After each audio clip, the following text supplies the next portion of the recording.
Hello everyone. आपण बघतोय 11वीचा second chapter mathematical methods. Chapter आता बऱ्यापैकी सगळा आपला कव्हर झालेला आहे. चॅप्टरच्या शेवटी पेज नंबर 25वरती इंट्रोडक्शन टू कॅल्क्युलस असं एक पॉईंट आहे, जो यावर्षीच्या सिलॅबसमधून गव्हर्नमेंटनं रिड्यूस केलेला आहे, कमी केलेला आहे. ह्या पॉईंटमध्ये सगळ्या मॅथमॅटिक्सचं टर्म्स फॉर्म्युले दिलेले होते आणि ते होते डिफरन्शिएशन आणि इंटिग्रेशन, लिमिट ह्यांच्याशी रिलेटेड. हे दोन चॅप्टर मॅथमॅटिक्सचे आहेत आणि ते तुम्हाला मॅथमॅटिक्समध्ये खूप चांगल्या पद्धतीनं होणार आहेत. पण तरी पण तुम्ही ह्यातलं जर काही घ्यायचं असेल तर लक्षात ठेवा, हे फॉर्म्युले आहेत डेरिव्हेटिव्हचे. ह्यातले किमान पहिले 5 फॉर्म्युले आपल्यासाठी खूप इम्पॉर्टंट आहेत. पहिला फॉर्म्युला आणि ह्या 5 इथंपर्यंत तरी आपल्याला खूप इम्पॉर्टंट आहेत, ते आपल्याला प्रत्येक वेळी लागणार आहेत. आणि हे आहेत इंटिग्रेशनचे फॉर्म्युले, जे सुद्धा आपल्याला काय लागणार आहेत, खूप इम्पॉर्टंट आहेत. ठीक आहे. सो हे बघून घ्या, थोडंसं हे लिहून घ्या सगळे फॉर्म्युले एकत्र. हे आहेत डेरिव्हेटिव्हचे आणि हे आहेत इंटिग्रेशनचे. आज आपण जे काही न्यूमरिकल्स राहिलेले आहेत ते बघूया. त्याच्यासाठी ह्या चॅप्टरमध्ये आत्तापर्यंत आपल्याला मिळालेले जे काही फॉर्म्युले आहेत ते एकदा रिवाईज करूया. हा बघून घ्या. हा आहे लॉ ऑफ पॅरलोग्रामचं इक्वेशन, की ज्याच्यामध्ये वेक्टर आरसाठी आपण काय दिलं, मॅग्निट्यूडचा फॉर्म्युला दिलेला आहे. इथं डायरेक्शन दिलेली आहे, अल्फा इज इक्वल टू त्याचा फॉर्म्युला आहे. कम्युटेटिव्ह लॉ, असोसिएटिव्ह लॉ आणि डिस्ट्रीब्युटिव्ह लॉ, हे 3 लॉज आपण बघितलेत. ठीक आहे. ह्यांचा काही फारसा उपयोग होईल असं वाटत नाही न्यूमरिकल्समध्ये, पण ह्या 2 फॉर्म्युलाचा नक्कीच होणार आहे. पुढे बघूया. नेक्स्ट हे खूप इम्पॉर्टंट आहेत, रिझोल्युशन ऑफ वेक्टर असा जो आपण पॉईंट बघितला लॉ ऑफ पॅरलोग्राम नंतर, किंवा कंपोनंट असं आपण म्हटलेलं, हे त्याचे इक्वेशन्स आहेत. पहिले इक्वेशन सांगते की मॅग्निट्यूड सांगतो वेक्टर आरचा जेव्हा 2च ॲक्सिस असेल एक्स आणि वाय, आणि जेव्हा 3 ॲक्सिस असेल एक्स वाय झेड तेव्हा हा फॉर्म्युला असेल. आणि डायरेक्शन अशा पद्धतीने तुम्ही दाखवू शकता कोणत्या पण 2 ॲक्सिसमधली. नेक्स्ट आपण बघितलं स्केलर प्रॉडक्ट, म्हणजेच डॉट प्रॉडक्ट. त्याच्यामध्ये 2 वेक्टरचं काय होणार, डॉट प्रॉडक्ट म्हणजे मल्टिप्लिकेशनच होतं, पण इथं कोण होता, कॉस थिटा. तुम्ही हा फॉर्म्युला कॉस थिटासाठी असं लिहू शकताय, वेक्टर म्हणजे फक्त काय करणार तुम्ही, कॉस थिटा आणि ते पी क्यू जे आहे पी क्यू पलीकडे पाठवणार, ते वेक्टर पी क्यूला जाऊन काय होणार, डिवाइड होणार. सो कॉस थिटाचा असा फॉर्म्युला करू शकताय. हा फॉर्म्युला तुम्ही कुठेतरी वापरू शकताय न्यूमरिकलमध्ये. आणि सगळ्यात इम्पॉर्टंट हे क्रॉस प्रॉडक्टच्या वेळी, डॉट प्रॉडक्टच्या वेळी किंवा स्केलर प्रॉडक्ट वेळी सेम आय आय जे जे के के असतील तर 1 आणि अपोजिट असतील तर 0. ठीक आहे. इथं ह्यांचं थोडंसं चुकलेलं आहे, इथं दोन्ही पण तेच दिलेले आहेत. नंतर आहे वेक्टर प्रॉडक्टचा फॉर्म्युला. इथं फक्त एक्स्ट्रा काय आहे, साइन थिटा आहे कॉस थिटाच्या ऐवजी. साइन थिटासाठी फॉर्म्युला असा मॉडिफाय होऊ शकतोय. युनिट वेक्टर पाहिलं असेल तर त्याचा पण हा काय आहे, एक फॉर्म्युला आहे आपल्याकडे. आणि हे फॉर्म्युले जे आहेत युनिट वेक्टरचे ते कुणाचे आहेत, लास्ट आपण जो पॉईंट बघितला वेक्टर प्रॉडक्ट त्याचे आहेत. तुम्हाला हे सगळे फॉर्म्युले समजण्यासाठी तुम्ही चॅप्टरचे सगळे व्हिडिओज बघितलेले असणे गरजेचं आहे. जर कुणी अजून पहिले जर व्हिडिओ काही बघितले नसतील, अजून काही स्टडी केला नसेल, असाइनमेंट सोडवल्या नसतील, तर मग तुम्हाला हे फॉर्म्युले डायरेक्ट समजणार नाही आहेत. ठीक आहे. चला आपण त्याच्याशी रिलेटेड जे काही एक्झाम्पल्स आहेत ते बघूया. हे एक एक्झाम्पल आहे जे आपल्याला टेक्स्टबुकमध्येच दिलेलं आहे. कोण दिलं आहे, वेक्टर पी दिलेला आहे. वेक्टर पीची व्हॅल्यू दिलेली आहे 4i कॅप मायनस जे कॅप प्लस 8k कॅप. आपल्याला माहीत आहे इथं आय कॅपसोबत कोण असणार आहे, पी एक्स. इथं जे कॅपसोबत असणार आहे पी वाय आणि इथं के सोबत असणार आहे पी झेड. मग पी एक्सची व्हॅल्यू किती आहे 4, पी वायची व्हॅल्यू इथं जे सोबत कोण नाही म्हणजे 1 म्हणजे -1. सो पी वायची व्हॅल्यू आली -1 आणि पी झेड 8. सो हा झाला वेक्टर पी. तसंच इकडे कोण दिला आहे, वेक्टर क्यू दिलेला आहे. 2i cap minus M J cap plus 4 cap. Q X कोण आहे 2, क्यू वाय कोण आहे मायनस एम आणि क्यू झेड कोण आहे 4. सो इथं पण आहेत क्यू एक्स, क्यू वाय आणि क्यू झेडच्या व्हॅल्यू. सो पी आणि क्यू वेक्टर दिलेले आहेत. Find M if P and Q have the same direction. दोन्ही पण वेक्टर्स काय आहेत सेम डायरेक्शनमध्ये, म्हणजे त्यांच्यामधला अँगल थिटा किती असणार आहे 0 डिग्री असणार आहे. ओके, बघूया. जर हे दोघं पण एकाच डायरेक्शनमध्ये असतील तर मग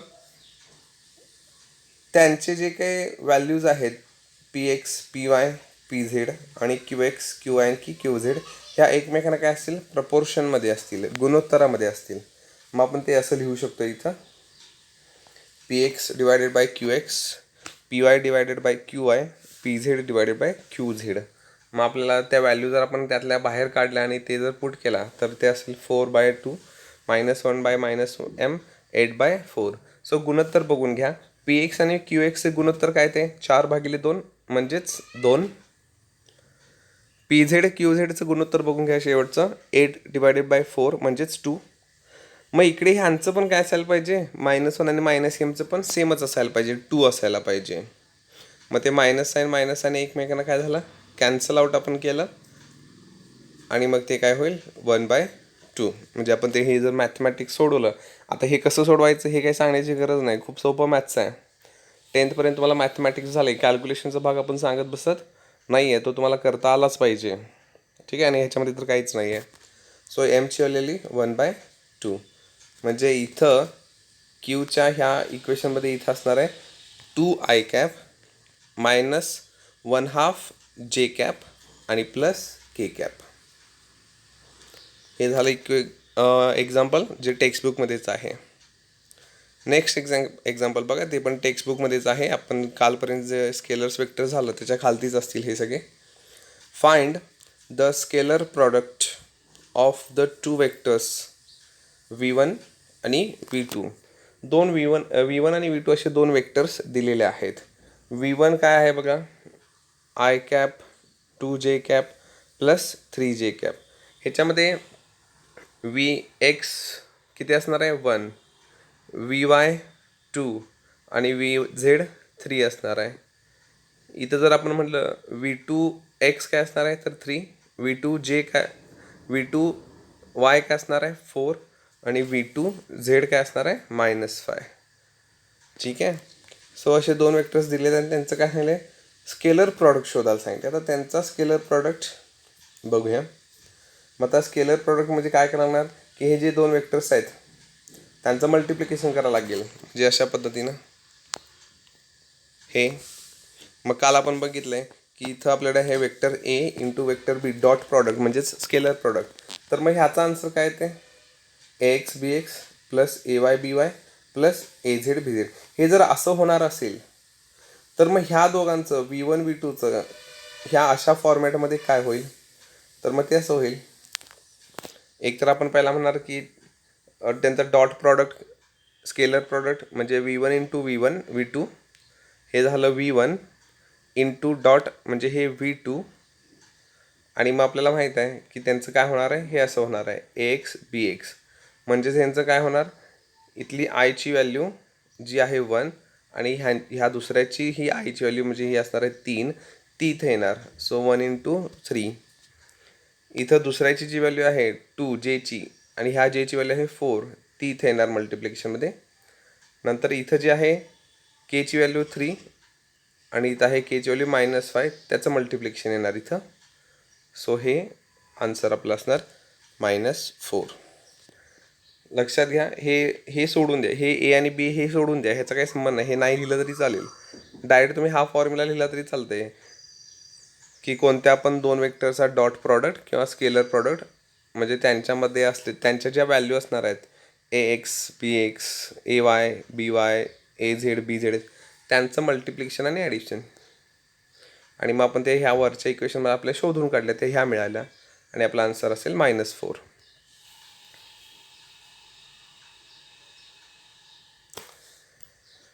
नेक्स्ट एक बघा नेक्स्टमध्ये पण असंच काहीसं दिलेलं आहे.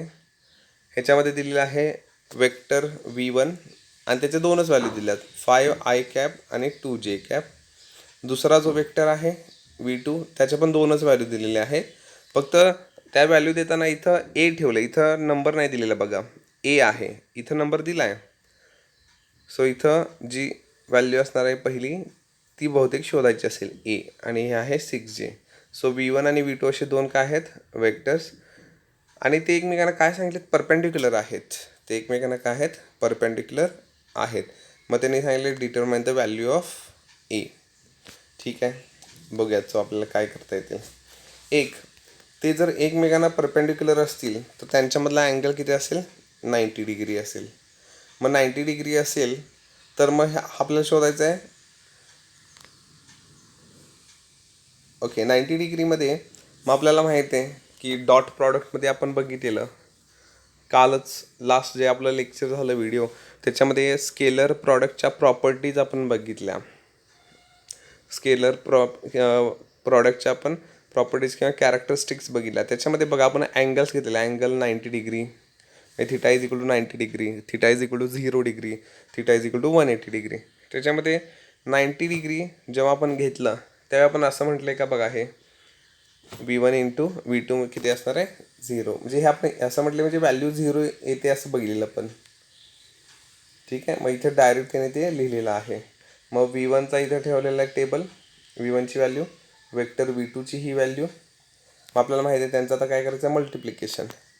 आता त्यांचं मल्टिप्लिकेशन करत असताना कसं करणार, आय कॅपचं मल्टिप्लिकेशन आय कॅपसोबत, म्हणजे पहिल्या बॉक्समधलं 5i कॅप आणि दुसऱ्या बॉक्समधलं AI कॅप ह्यांचं मल्टिप्लिकेशन, प्लस पहिल्या बॉक्समधलं 2j कॅप आणि दुसऱ्या बॉक्समधलं जेचं कोण आहे -6 त्याचं मल्टिप्लिकेशन. सो ते इथं मल्टिप्लिकेशन करून घेतलं खाली. सो ते आलं 5, पहिल्याचं आलं 5a आणि आय, आणि दुसऱ्याचं आलं -12.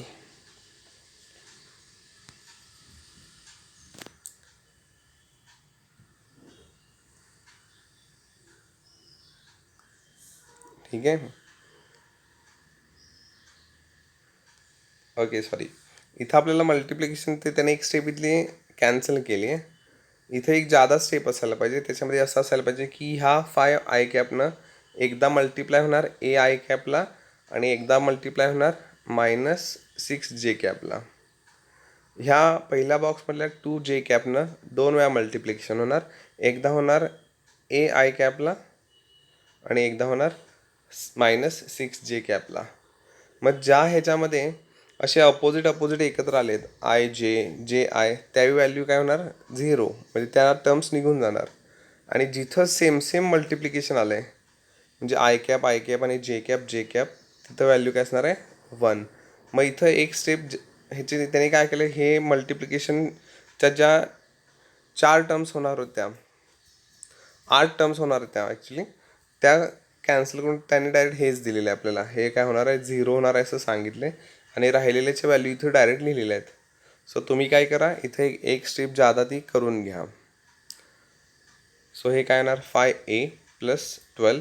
मग 12 जे इकडं मायनस आहे ते पलीकडे जाऊन काय होतील प्लस होईल. 5ला पलीकडे पाठवा, एची व्हॅल्यू मिळेल 12/5.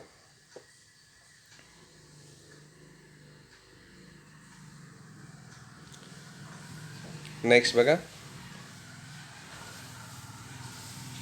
2 वेक्टर्स इथं आहेत आपल्याकडे. एक आहे वेक्टर ए, त्याची व्हॅल्यू दिलेली आहे 2i cap + 5j cap -6k cap. आणि दुसरा जो वेक्टर दिलेला आहे तो आहे बी वेक्टर, त्याची व्हॅल्यू पण आपल्याला इथं गिवन आहे. आणि दोन्ही पण वेक्टर काय आहेत एकमेकांना पॅरलल आहेत. ठीक आहे, मग त्यांच्यामधला जो अँगल आहे, हे पॅरलल आहेत हे आपल्याला दाखवायचं आहे, इथं शो करायचं आहे. 2 वेक्टर्स एकमेकांना काय आहेत पॅरलल. आता 2 वेक्टर्स एकमेकांना पॅरलल आहेत हे कसं आपण ओळखणार बघा. जर हा एक वेक्टर आहे पी जो आहे एक्सच्या डायरेक्शनमध्ये आणि दुसरा एक वेक्टर आहे क्यू तो पण एक्सच्याच डायरेक्शनमध्ये आहे, तर मग दोघांच्या मधला अँगल किती असणार 0.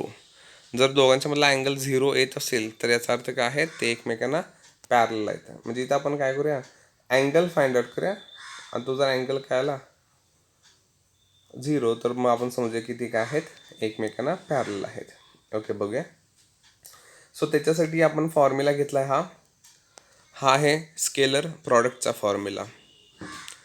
आपण मगाशी जे फॉर्म्युल्याची लिस्ट बघितली त्याच्यामध्ये हा फॉर्म्युला दिलेला, मी त्यावेळी म्हटलेलं की हा फॉर्म्युला कदाचित पुढे जाऊन तुम्हाला काय आहे, युजफुल होईल.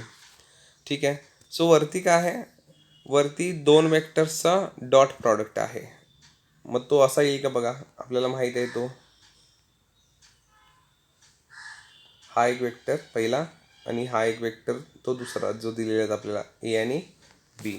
आणि खाली काय आहे, खाली आहे त्यांचा मॅग्निट्यूड, म्हणजे हा आहे एचा मॅग्निट्यूड इंटू हा काय आहे बीचा मॅग्निट्यूड. मग एखाद्या वेक्टरचा मॅग्निट्यूड कसा देणार तर बघून घ्या. आपण पहिला ए वेक्टरचा विचार करूया. वेक्टर ए दिसतोय, त्याच्या 3 व्हॅल्यू काय काय असणार आहेत, ए एक्स ए वाय आणि ए झेड.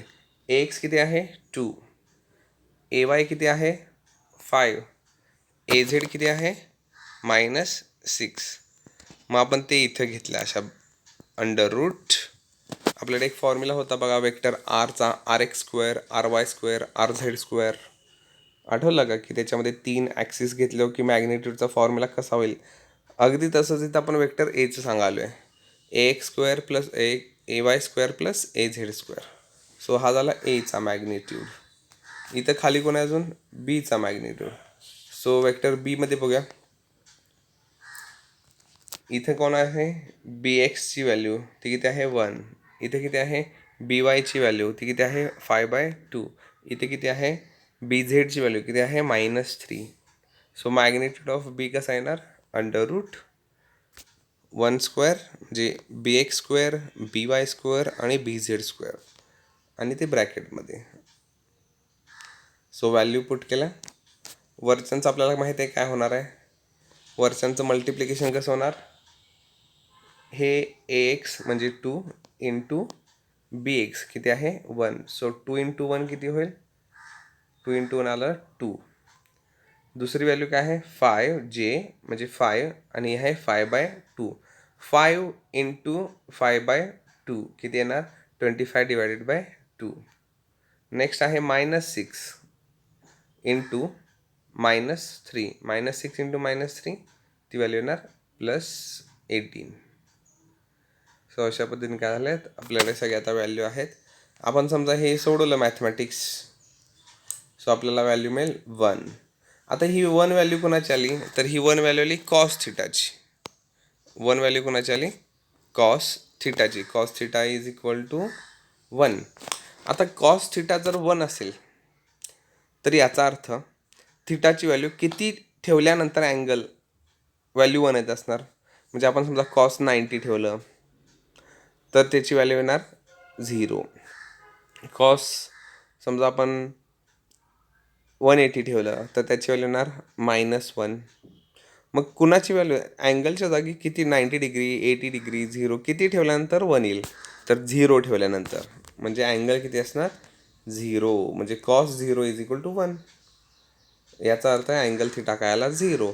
आणि अँगल थिटा 0 आला याचा अर्थ दोन्ही पण वेक्टर्स ए आणि बी एकमेकांना काय आहेत, पॅरलल आहेत, एकाच डायरेक्शनमध्ये आहेत. नेक्स्ट आहे आणखी एक प्रॉब्लेम आहे बघा, अगदी त्याच पद्धतीचा आहे. ठीक आहे. ह्याच्यामध्ये काय सांगितले की 3 वेक्टर्स दिलेले आहेत, वेक्टर ए, वेक्टर बी आणि वेक्टर सी. वेक्टर एमध्ये बघूया AX किती आहे 2, AY 3 आणि AZ 6. वेक्टर सीमध्ये बघा CX किती आहे 6, CY 2 आणि CZ -3. वेक्टर बीमध्ये BX 3, BY -6 आणि BZ 2. सो तिन्ही ॲक्सिसच्या व्हॅल्यू आपण बघितल्या. सो तिने काय सांगले, हे तिघं पण एकमेकांना म्युच्युअली परपेंडिक्युलर आहेत असं दाखवा. आता मग ते म्युच्युअली परपेंडिक्युलर त्याच्यासाठी आपण काय केलं बघा, पहिला आपण त्यांचा घेतला डॉट प्रॉडक्ट घेतला कुणाचा, ए आणि बीचा. मग ए आणि बीचा डॉट प्रॉडक्ट हा ए इंटू हा बी.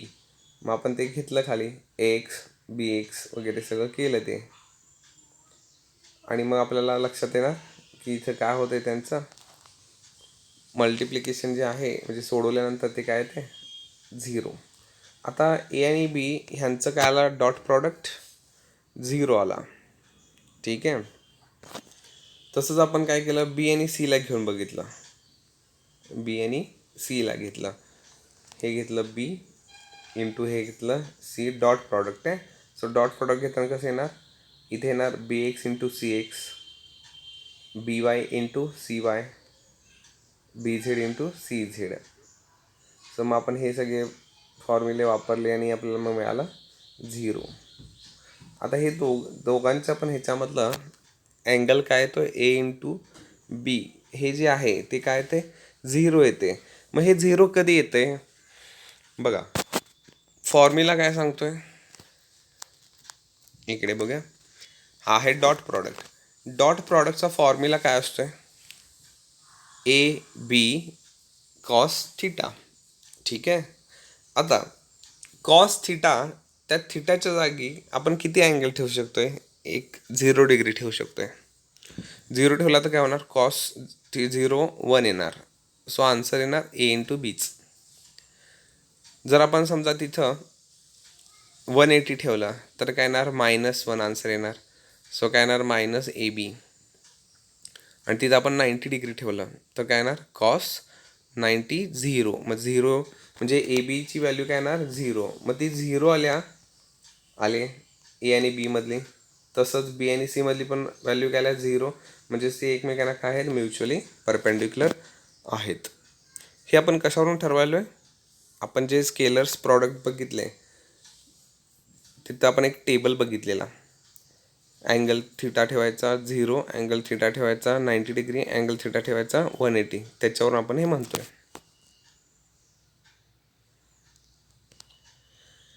नेक्स्ट आहे की डिटर्मिनंट कसं सोडवायचं. तुम्हाला आठवत असेल तर बघा वेक्टर्स प्रॉडक्टच्या शेवटी आपण एक पॉईंट घेतला शेवटची कॅरेक्टरिस्टिक त्याच्यामध्ये आपण डिटर्मिनंट तयार केला. समजा आपल्यापुढे असा एक डिटर्मिनंट आहे ज्याच्यामध्ये पहिली रो बघा आडवी row I cap J cap K cap. दुसरी रो बघा आडवी लाईन 2 3 -1. तिसरी रो बघा 1 2 -3. आपण आडवं घेतलं तर त्याला म्हणायचं रो. उभं बघितलं तर काय म्हणायचं कॉलम. पहिला कॉलम काय आहे आय कॅप 2 1. दुसरा उभा कॉलम काय आहे जे कॅप 3 2. तिसरा उभा कॉलम काय आहे -k -1 -3. सो हा काय आहे 3 रो आणि 3 कॉलम असलेला 3/3 मॅट्रायसेस किंवा 3/3 डिटर्मिनंट. आता हे सोडवायचं कसं असतं बघूया. सो पहिल्या स्टेपमध्ये बघा तुम्हाला काय करायचं आहे. पहिल्या स्टेपमध्ये तुम्हाला घ्यायचं आहे आय कॅप म्हणजे पहिली जी व्हॅल्यू असेल ती आय कॅप तिथं लिहून घेतली आय कॅप. ती मल्टिप्लाय करायची आहे डॉट म्हणले ना. सो कसं आता आपण घेतलं कोण पहिली व्हॅल्यू आय. मग आता आयच्या ह्या खालती ज्या 2 व्हॅल्यू आहेत 2 आणि 1 त्या कॅन्सल त्यांचा काही संबंध येणार नाही. संबंध ह्या खालच्या 2 व्हॅल्यूंचा येणार. ह्याच्यामध्ये क्रॉस मल्टिप्लिकेशन करायचं. 3चा गुणाकार 3 सोबत करायचा -3 बरोबर आणि -1चा गुणाकार 2 सोबत करायचा. म्हणजे बघा व्हॅल्यू घ्यायची आय कॅप आणि गुणाकार कुठे करायचा जे आणि केच्या खालती असलेल्या 2 व्हॅल्यूंचा. पहिला गुणाकार कोणाचा येणार डावीकडून उजवीकडे 3चा आणि -3चा. दुसरा गुणाकार कोणाचा येणार उजवीकडून डावीकडे -1 आणि 2चा. मग आपण ते असं लिहिणार पहिला गुणाकार 3 गुणिले -3 आणि त्याच्यातून वजा तो दुसरा गुणाकार. इथं जे आपण गुणाकार केला पहिला 3 आणि -3चा डावीकडून उजवीकडे केला. दुसरा गुणाकार केला उजवीकडून डावीकडे -1 आणि 2चा आणि त्यांची वजाबाकी हे असे. मग हे 3 गुणिले -3 किती आलं -9. हे -1 इंटू काय आलं 2 हे आलं -2. मग परत -9 -2 ते मायनस प्लस होणार +2 होणार. सो हे काय येणार -9 आणि +2 मिळून किती होणार -7. हे आय कॅप जे बाहेर सोबत आहे ते प्रत्येक स्टेपला खाली आलं. सो ह्याला -7 आय कॅप. ही आहे पहिली स्टेप. दुसऱ्या स्टेपला बघा काय करायचं. दुसऱ्या स्टेपला आता आपण दुसरी व्हॅल्यू घ्यायची. जे कॅपला निवडलं, मग जे कॅप इथं लिहिलं. आता जे कॅप जर आपण घेतलं असेल तर जेच्या खालच्या दोन व्हॅल्यू म्हणजे 3 आणि 2 उभ्या त्या कॅन्सल, त्या घ्यायच्या नाहीत. आता परत क्रॉस मल्टिप्लिकेशन करायचं. क्रॉस मल्टिप्लिकेशन कोणाचं करायचं? आय आणि केच्या खाली असणाऱ्या व्हॅल्यूंचं, म्हणजे 2चा आणि -3चं, 1चा आणि -1चा. फक्त एक गोष्ट इथं लक्षात घ्या, इथं आपण आत्ता केलेला पहिला गुणाकार कोणता? डावीकडून उजवीकडे आणि दुसरा उजवीकडून डावीकडे. इथं उलट होतंय. इथं पहिला गुणाकार आपण करायचा के कडून आयकडे, म्हणजे -1 आणि -1 आणि +1चा, आणि दुसरा गुणाकार करायचा डावीकडून उजवीकडे 2 आणि -3चा आणि त्यांची वजाबाकी. इथे घेतले बघा आपण. हे आहे पहिला गुणाकार, हा आहे दुसरा गुणाकार आणि त्यांची वजाबाकी. सो मग आपण हे सोडवत गेलो की आपल्याला काय मिळेल? +5J. ही आहे दुसरी स्टेप. ही आहे पहिली स्टेप, दुसरी स्टेप. तिसऱ्या स्टेपमध्ये आता आपण कोणाला निवडायचं? के कॅपला. इथं लिहिलं के कॅप. आणि आता गुणाकार कुठे असणार? आय आणि जेच्या खाली. आणि तो आपण पहिल्या वेळी केला अगदी तसाच. 1 आणि 2 कुठं ना कुठं. पहिला 2 आणि 2चा गुणाकार पहिला आणि 3 आणि 1चा गुणाकार हा दुसऱ्यांदा करायचा आणि त्यांची वजाबाकी.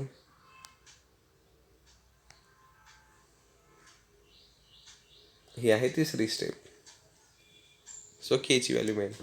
सो तुमच्या लक्षात आलं असेल की आपण ज्याला निवडतोय, केला निवडला तर केच्या ह्या खालच्या दोन व्हॅल्यू कॅन्सल, त्या काय येणार नाहीत. आय आणि जेच्या खाली काय करायचं? Cross multiplication. तुम्ही जेव्हा जे निवडणार तेव्हा आय आणि केच्या खाली क्रॉस मल्टिप्लिकेशन. तुम्ही जेव्हा आय घेणार तेव्हा जे आणि केच्या खालच्या व्हॅल्यूंचं क्रॉस मल्टिप्लिकेशन आणि त्यांची वजाबाकी. सो अशा पद्धतीनं डिटर्मिनंट किंवा मॅट्रायसिस सॉल्व्ह करायचं असते. मग इथं आपण काय केलेलं? हे 1/, ही व्हॅल्यू घेतली सॉल्व्ह केली, ही व्हॅल्यू घेतली सॉल्व्ह केली, ही व्हॅल्यू घेतली सॉल्व्ह केली. हे ॲक्च्युली असं मांडायचं असते. आय कॅपचं, जे कॅपचं आणि के कॅपचं, आणि मग ते सोडवायचं जायचं असते.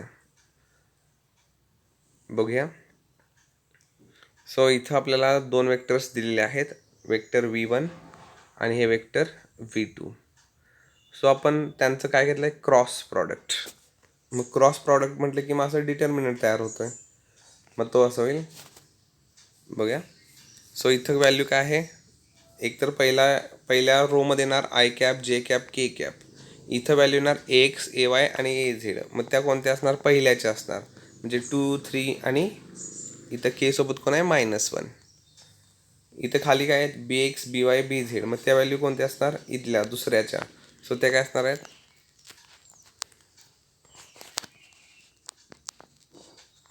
इथं असणार आहे 1, 2 आणि -3. मग त्या व्हॅल्यू घेतल्या इथं. सो आपल्याला माहीत आहे की दोन वेक्टरचं क्रॉस प्रॉडक्ट म्हणजेच काय आहे? अशा पद्धतीचा डिटर्मिनंट. सो आत्ताच आपण सांगितले की कसं सॉल्व्ह करायचं तो. सो तो कसं करणार आपण? पहिला घेणार आपण आय कॅप.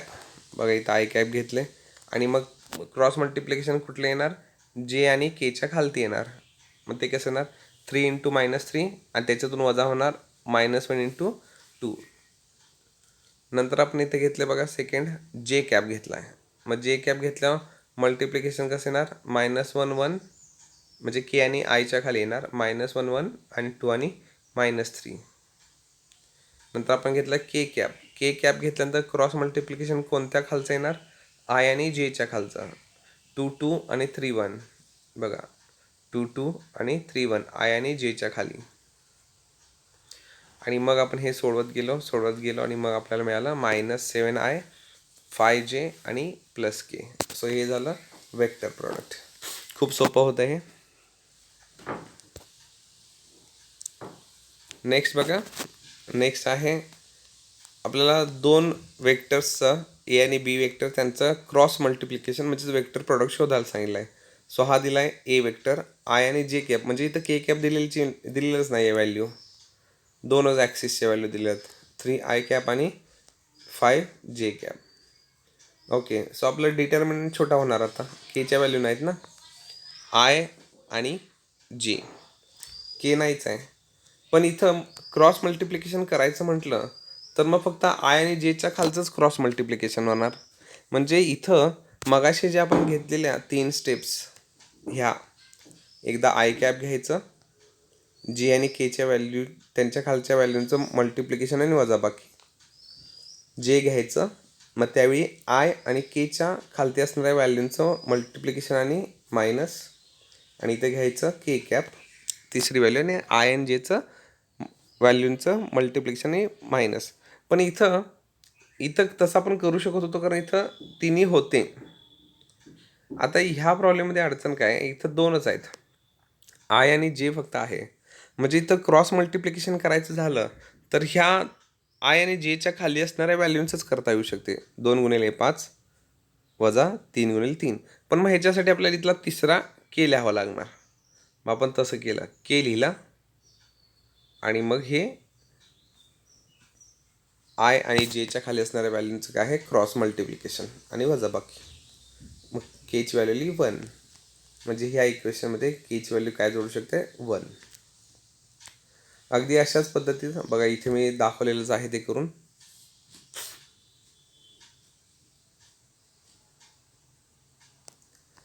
अगदी ह्याच पद्धतीचं एक चॅप्टरमध्येच सोडवलेलं एक एक्झाम्पल आहे, ते पण बघून घ्या. अगदी त्याच पद्धतीने सोडवलं आहे. इथं मी त्याचं टेबल दिलेलं आहे की कशा त्या स्टेप्स आहेत. इथं पण तुमचं ते रिव्हिजन होऊन जाईल. तर अशा पद्धतीनं आपला दुसरा चॅप्टर पण इथं काय होतोय, समाप्त. Thank you class.